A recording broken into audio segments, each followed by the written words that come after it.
amigos, eu sou Alexandre Jopper e estamos dando início à aula de número 26 de nosso curso gratuito sobre a parte geral do Código Penal. E eu gostaria, no encontro de hoje, desde logo de fomentar o seguinte raciocínio. Se você, por exemplo, chega numa rua e se depara com um cadáver crivado de balas, pessoa acabou de ser assassinada, é como se você tivesse chegado no final de um filme. E por que falo isso? Porque antes daquela pessoa se tornar cadáver, aquele crime de homicídio percorreu uma série de etapas, denominada iter criminis. Iter criminis, ou caminho do crime, que pode ser definido como o conjunto de etapas pelas quais passa o injusto penal. E geralmente 4 são essas fases do iter criminis. Em primeiro lugar, você tem a cogitação.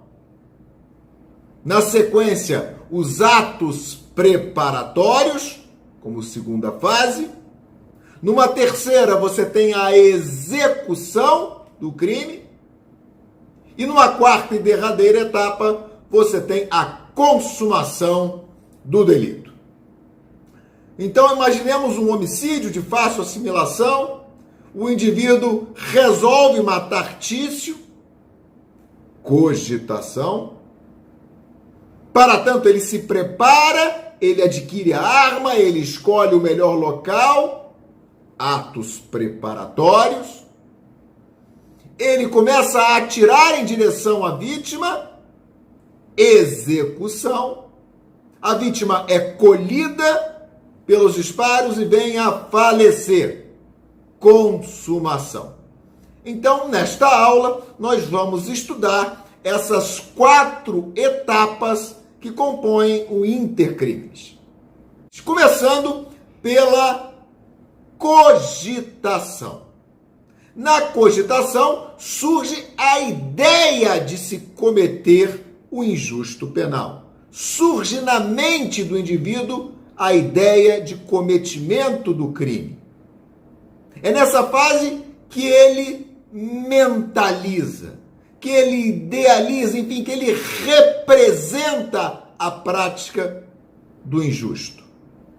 É importante você ter em mente que a cogitação, ela é fase absolutamente impunível do iter criminis. Isso porque a ideia por si só de cometer um crime, não revelada no mundo exterior por atitudes concretas, ela se configura um indiferente penal. Ou como declina de forma perfeita Welsel, a ideia má por si só isolada nada representa. Apenas a ideia má concretizada no mundo exterior, realizada no mundo exterior, passa a ter relevância penal. Ah, Alexandre, não tem nenhuma exceção? Não. A impunibilidade da cogitatio é absoluta. Ah, mas e o crime de associação criminosa? Tipificado lá no artigo 288, que fala em associarem-se 3 ou mais pessoas para o fim específico de cometer crimes. Isso não seria uma exceção, uma situação de punibilidade da cogitação? Negativo. Se você atentar com atenção à redação do artigo 288 do Código Penal, você perceberá que, apesar deste crime se perfazer independentemente da prática de qualquer crime posterior, por parte do grupo associado, esse crime existe não porque as pessoas pensaram em se associar. Esse crime existe porque as pessoas efetivamente se associaram com um fim específico de prática de crimes. O que você tem, a bem da verdade, no artigo 288, não é uma cogitação punível, mas sim atos preparatórios dos crimes potencialmente posteriores perpetrados por aquele grupo associado, que o legislador optou por elevar à categoria de crime autônomo. Atos preparatórios promovidos à categoria de crimes autônomos. É nisso que reside a punição, a previsão típica do artigo 288 do Código Penal. Mas, finalizando o tema da cogitação, é importante você ter em mente, obviamente, de que essa fase não está presente em todos os crimes. Ela está ausente por excelência nos crimes culposos, que são crimes praticados com a produção de um resultado involuntário. Se o resultado no crime culposo, stricto sensu, é involuntário, é absolutamente desproposital você falar em cogitação nos injustos culposos.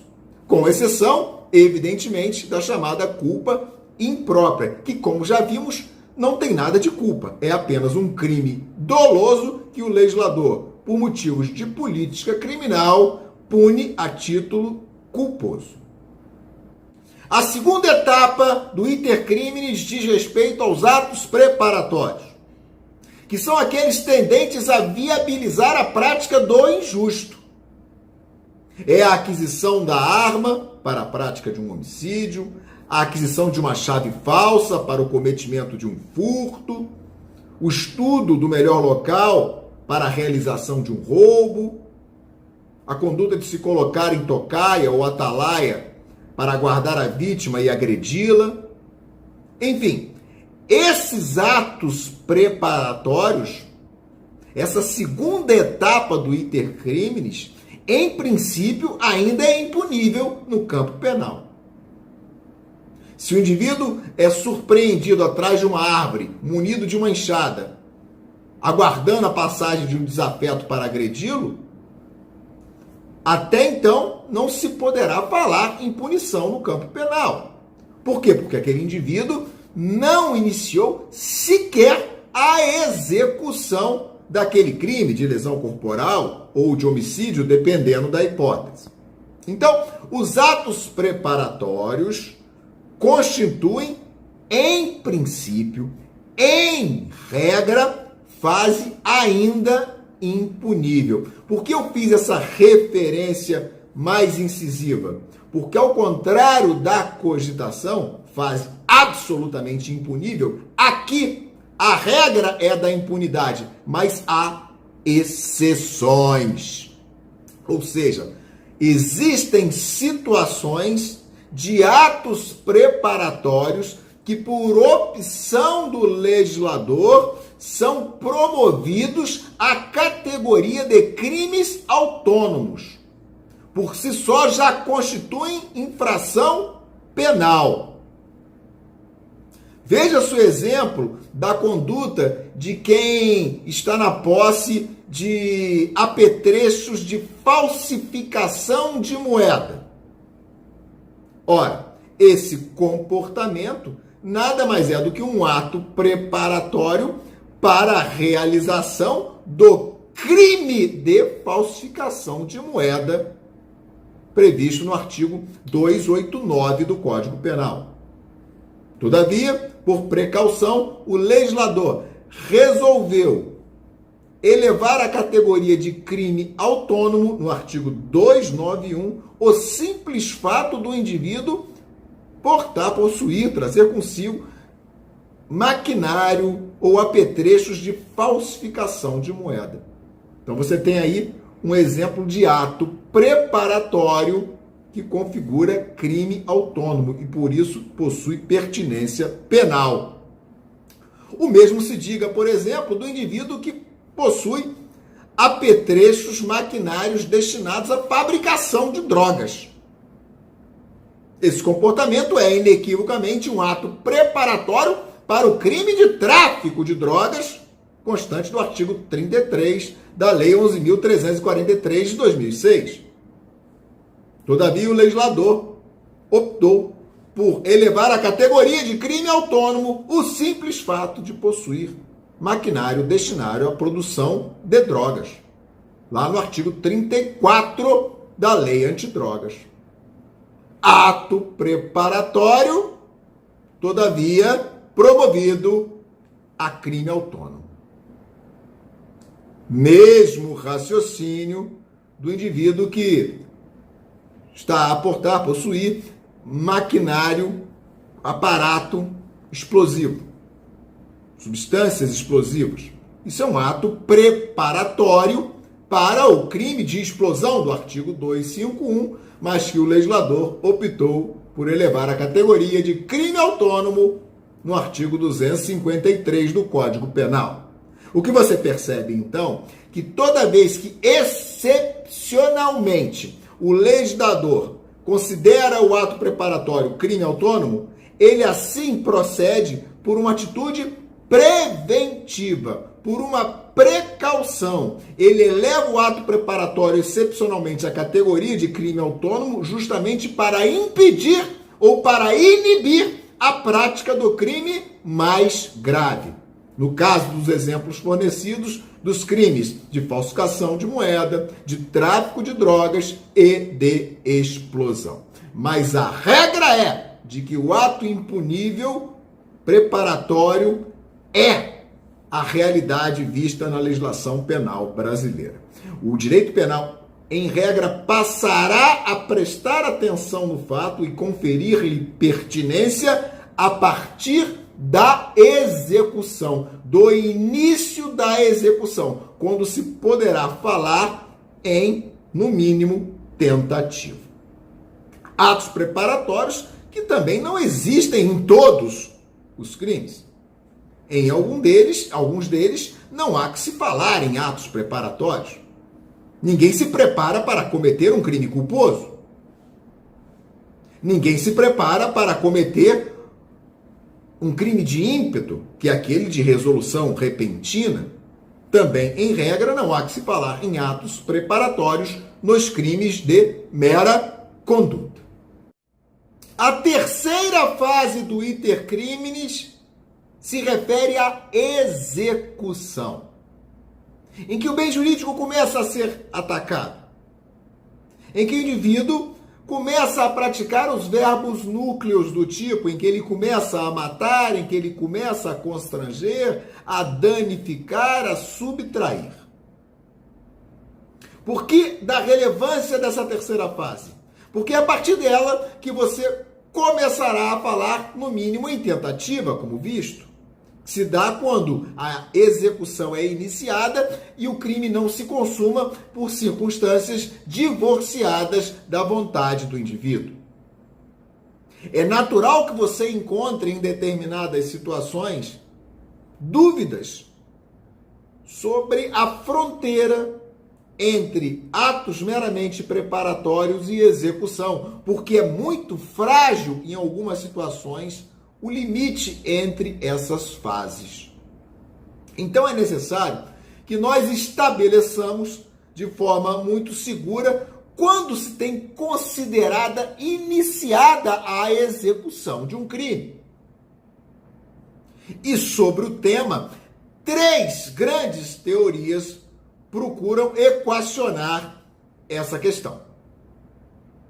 Nós temos a teoria formal, a teoria material e a teoria objetivo individual. Para a teoria formal, a execução se tem iniciada quando o indivíduo começa a praticar a ação típica. Já para a teoria material, a execução se reputa iniciada quando o bem jurídico começa a ser atacado. E a teoria objetivo individual, que é defendida por Raul Eugênio Zaffaroni, ela entende que a execução se tem iniciada quando o indivíduo começa a executar o crime, o que não se confunde com o início da ação típica. E por que não se confunde? Explica o mestre argentino. Porque o início da execução, ele irá incluir não só a situação em que o indivíduo inicia a ação típica, quando ele começa a matar, quando ele começa a danificar, quando ele começa a ofender, como também esse início de execução, ele vai um pouquinho para trás, ele vai abranger, ele vai abarcar os atos imediatamente anteriores ao início da execução típica, da ação típica, que já denotem de forma inequívoca a intenção do agente tendente à consumação do crime. Ah, Alexandre, e qual a teoria mais aceita? As três teorias encontram bons fundamentos. Mas neste curso nós vamos prestigiar especificamente a teoria defendida por Zaffaroni, que ao nosso sentir é a mais acertada, a mais justa. E por quê? Porque você vai trabalhar com dois momentos importantes para se definir que a execução foi iniciada. Se a ação típica já se inaugurou, não há dúvida, você tem início de execução. Agora, você também irá considerar a execução iniciada nos atos, prestem atenção, nos atos imediatamente anteriores ao início da ação típica, que já denotem de forma indubitável, inquestionável, a intenção delitiva tendente à consumação daquele injusto. Vamos aos exemplos. O indivíduo é surpreendido atrás de uma árvore, munido de uma enxada, aguardando possível passagem de seu desafeto para agredi-lo. Até aí, minha gente, independente da teoria que você adote, não há que se falar em início de execução típica. Estamos aqui em atos meramente preparatórios. O sujeito não pode ser punido sequer por tentativa, seja de lesão corporal ou de homicídio. Segundo exemplo, o indivíduo munido de uma faca investe contra seu desafeto e inicia os golpes. E no terceiro golpe, quando já iniciada a ação típica de matar, a polícia chega, o prende, leva a vítima ao hospital, que vem a sobreviver por circunstâncias alheias à vontade do autor das facadas.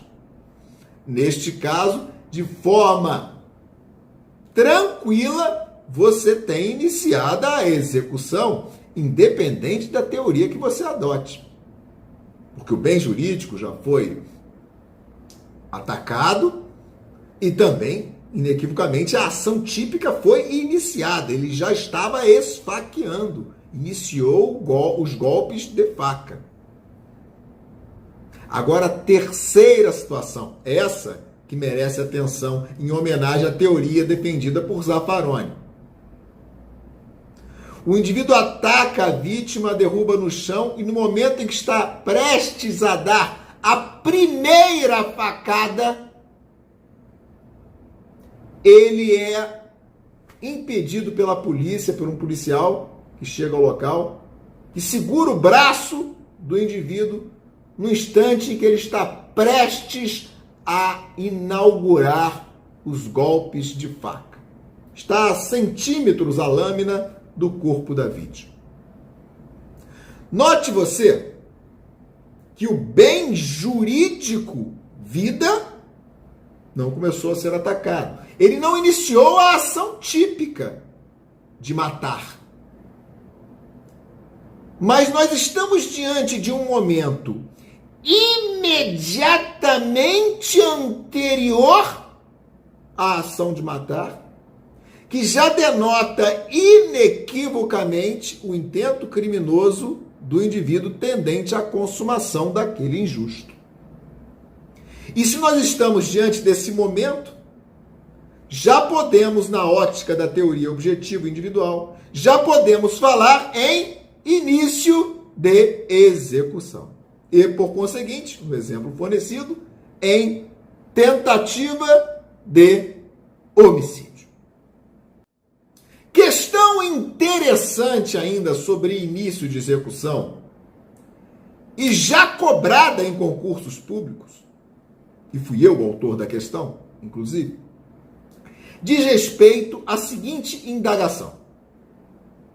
Quando se tem iniciada a execução dos crimes comissivos por omissão dolosos?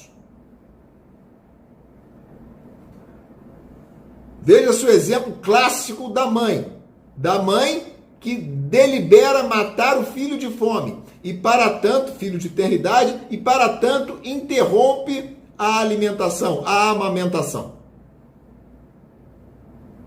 Pois bem, vou matar meu filho de fome. Deixo ele no berço, deixarei de amamentá-lo até que ele morra.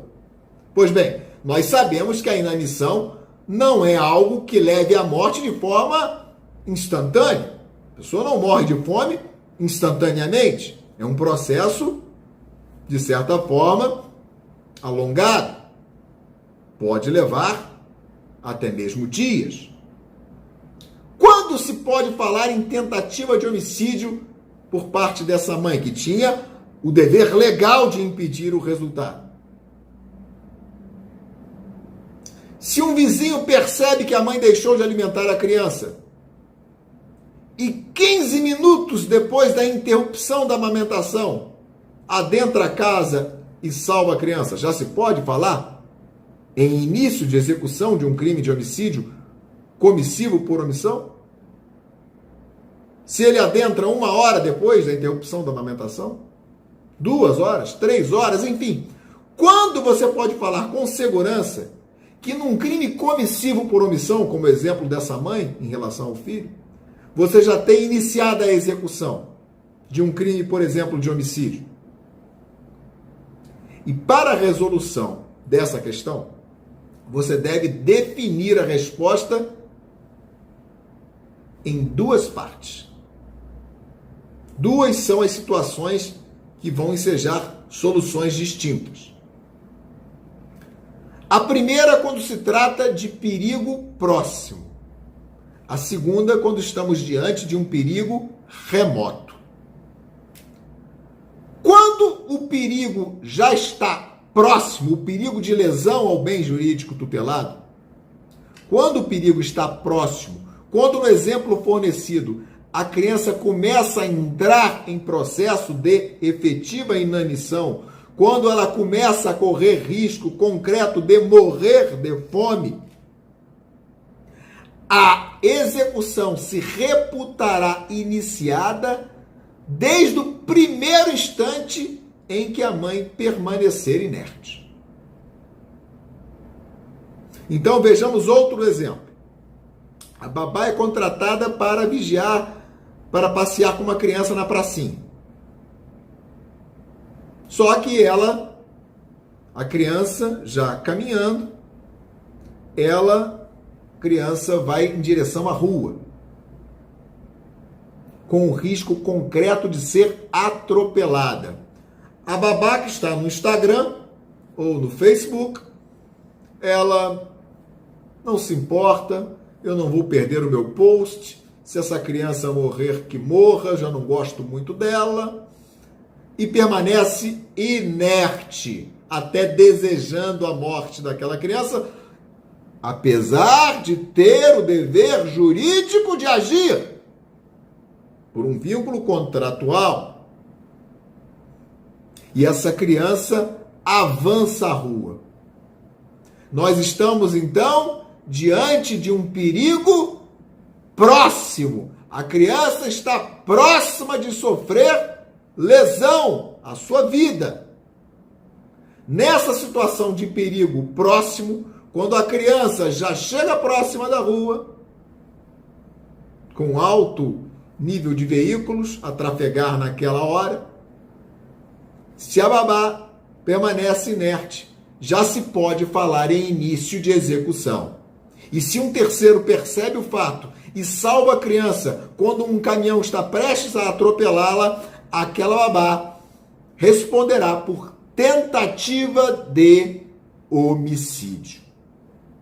Agora, se o perigo ainda é remoto, se o perigo ainda é distante, você não poderá falar em início de execução e, por conseguinte, em tentativa nos crimes comissivos por omissão dolosos. Então, se a mãe resolve deixar de alimentar o filho com o objetivo de matar o mesmo de fome, e 15 minutos após essa resolução e essa omissão, um vizinho chega e alimenta, você não pode falar em tentativa de homicídio ainda. Por quê? Porque o perigo de lesão ao bem jurídico vida daquela criança ainda se encontra distante. Afinal, passaram-se apenas 15 minutos da interrupção da alimentação. Então, a regra é de que com o perigo remoto ainda não se tem iniciada a execução. Regra que comporta a exceção. Qual a exceção? Quando você poderá ter iniciada a execução, mesmo com um perigo remoto, nos crimes comissivos por omissão. Quando a omitente, que tem o dever jurídico de agir, ela já dá mostras inequívocas de que não atuará, não terá condições de agir. E aí, mesmo com o perigo ainda remoto, você já terá início de execução e, por conseguinte, tentativa. Então, a mãe resolve deixar de alimentar o filho com o objetivo de matá-lo. Criança de tenra idade.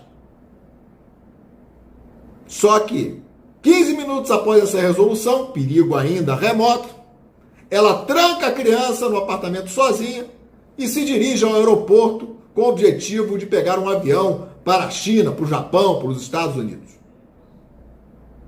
Neste caso, conquanto você ainda tenha perigo remoto, porque se passaram alguns minutos apenas, você já tem início de execução, você já tem tentativa de homicídio, porque essa mãe deu mostras claras de que não iria agir.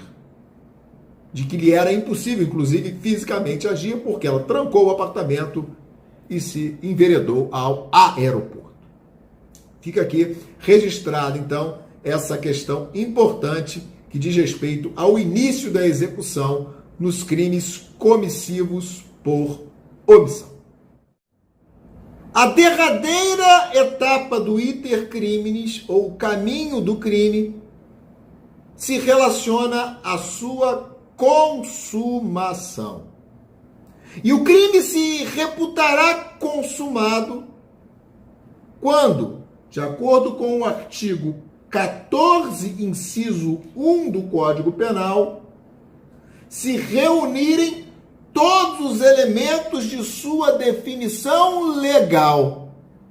Ou seja, o crime alcançará seu momento consumativo quando existir perfeita e absoluta correspondência entre o comportamento e o fato praticado e o modelo legalmente abstrato. Ou seja, consumado estará o crime quando o tipo penal incriminador estiver integralmente preenchido, independentemente do chamado exaurimento do crime. Não confunda a consumação do crime, ou seja, quando há o preenchimento integral do tipo penal, com exaurimento, que pode ocorrer ou não. O exaurimento do crime diz respeito ao alcance de todos os objetivos e vantagens buscadas pelo criminoso com a prática daquele injusto. Isso não influencia, o exaurimento não influencia na existência do crime consumado, que se mostra presente quando estão preenchidos todos os elementos da definição legal daquele modelo típico incriminador. Veja você, então, o artigo 317 do Código Penal, que trata do crime de corrupção passiva, em que a diferença entre consumação e mero exaurimento, ela é muito nítida. O crime de corrupção passiva, ele se perfaz com o fato de solicitar ou receber para si ou para outrem, direta ou indiretamente, ainda que fora da função ou antes de assumi-la, mas em razão dela, vantagem indevida ou aceitar promessa de tal vantagem. Perceba você, se crime consumado ocorre quando estão preenchidos todos os elementos da definição legal, o crime de corrupção passiva, ele se consuma com a mera solicitação, por exemplo. É solicitar ou receber. Então, se o indivíduo solicita, o crime já está consumado. Ah, Alexandre, e se ele solicita e posteriormente recebe a vantagem? Evidentemente que esse posterior recebimento é mero exaurimento. Por quê? Porque o crime já estava consumado de corrupção passiva com a simples solicitação. O mesmo se diga em relação ao crime de extorsão, por exemplo, que se consuma na redação do artigo 158 do Código Penal com o simples constrangimento mediante violência ou grave ameaça para que a pessoa faça, deixe de fazer ou tolere alguma coisa, com o fim de obter indevida vantagem.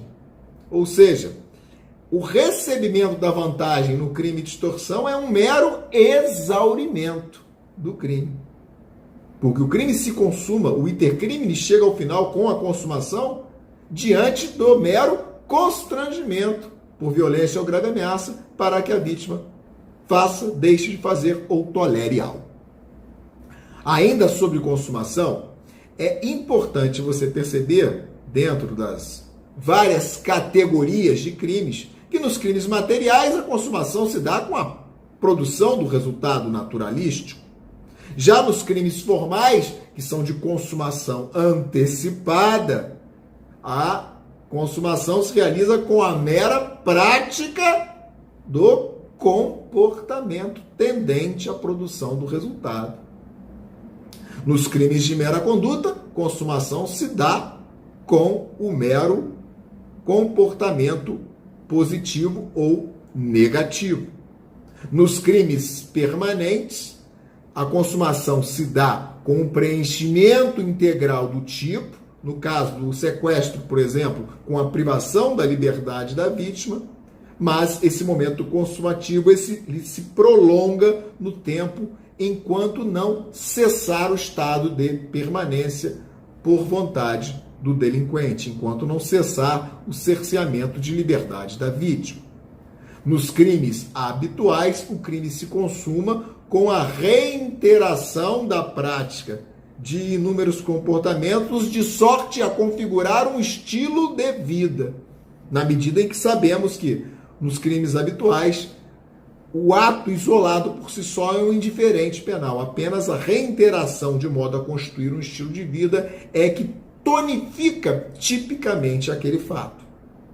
Nos crimes culposos, a grande maioria deles de índole material, o crime se consuma com a produção do resultado naturalístico involuntário.